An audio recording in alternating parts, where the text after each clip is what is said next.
కదలండి. చరిత్ర ఎప్పుడూ గెలిచిన వాడి పక్షానే ఉంటుంది. కానీ కొన్నిసార్లు చరిత్రే గర్వంగా చెప్పుకునే వీరులు ఉంటారు.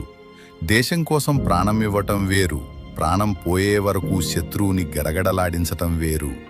మరణాన్ని ఎదిరించి శత్రువుల గుండెల్లో నిద్రించిన మహావీరుడే ఈ జాదూనాథ్ సింగ్. ఫిబ్రవరి 6 తెల్లవారుజాము గడ్డకట్టే చలి. నౌషరా సెక్టార్లోని తైన్ధార్ పోస్ట్ను ఆక్రమించడానికి వేల సంఖ్యలో పాకిస్తానీ చొరబాటుదారులు దాడికి దిగారు. అక్కడ మన సైనికులు కేవలం కొద్ది మంది మాత్రమే ఉన్నారు. నాయక్ జాదూనాథ్ సింగ్ తనకున్న 9 మంది సైనికులతో ఆ కొండను కాపాడుతున్నాడు. శత్రువు మొదట దాడి చేశాడు. జాదూనాథ్ తుపాకీ గర్జించింది. శత్రువు భయంతో వెనక్కి తగ్గాడు. రెండోసారి ఇంకా భారీగా దాడి జరిగింది. అప్పుడు మొదలైంది అసలైన మారణకాండ. జాదూనాథ్ సింగ్ శౌర్య పరాక్రమం. శత్రువు తూటాలు జాదూనాథ్ సింగ్ బృందాన్ని చిన్నాభిన్నం చేశాయి. ఒకరి తర్వాత ఒకరు వీరమరణం పొందుతున్నారు. జాదూనాథ్ శరీరంలోకి కూడా తూటాలు దిగుతున్నాయి. కుడి చెయ్యి పడిపోయింది. కాలు నుండి రక్తం ధారలుగా కారుతోంది. కానీ ఆ కళ్ళలో భయం లేదు.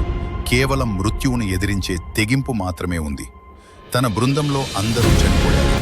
ఆయన ఇప్పుడు ఒంటరిగా పోరాటం చేయాలి. కానీ శత్రువులు వేల సంఖ్యలో ఉన్నారు. మూడోసారి దాడి సమయానికి జాదూనాథ్ దగ్గర ఒక్క తూటా కూడా లేదు. మందుగుండు అయిపోయింది. శత్రువు విజయం ఖాయమని భావించాడు. కానీ జాదూనాథ్ సింగ్ చరిత్రను మార్చాలని నిర్ణయించుకున్నారు. తన వద్ద ఉన్న స్టెన్గన్ పట్టుకుని నిరాయుధుడైనా సరే సింహంలా బంకర్ బయటకు దూకారు. భారత్ మాతా కీ జై అనే ఆయన గర్జన కొండలను వణికించింది. ఆ ఒంటరి వీరుడి ఆవేశం చూసి వెనుక వందల మంది సైన్యం వస్తుందేమో అని భయపడి శత్రువులు ప్రాణాలు అరచేతిలో పెట్టుకుని పారిపోయారు. తన చివరి శ్వాస వరకు పోరాడి ఆ పోస్ట్ను కాపాడి భారతమాత ఒడిలోకి చేరుకున్నారు ఆ మహవీరుడు. నాయక్ జాదూనాథ్ సింగ్ చనిపోయింది కేవలం మనిషి మాత్రమే.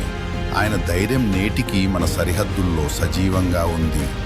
ఆయన అత్యున్నత త్యాగానికి గుర్తుగా భారత ప్రభుత్వం పరమవీర చక్రతో గౌరవించింది. ఇలాంటి వీరుల శౌర్య సాహసాల చరిత్రలు ప్రపంచానికి తెలియచేయాలి. ఈ వీరుడికి ఒక సెల్యూట్ చేస్తూ ఈ వీడియోను షేర్ చేయండి. జై హింద్.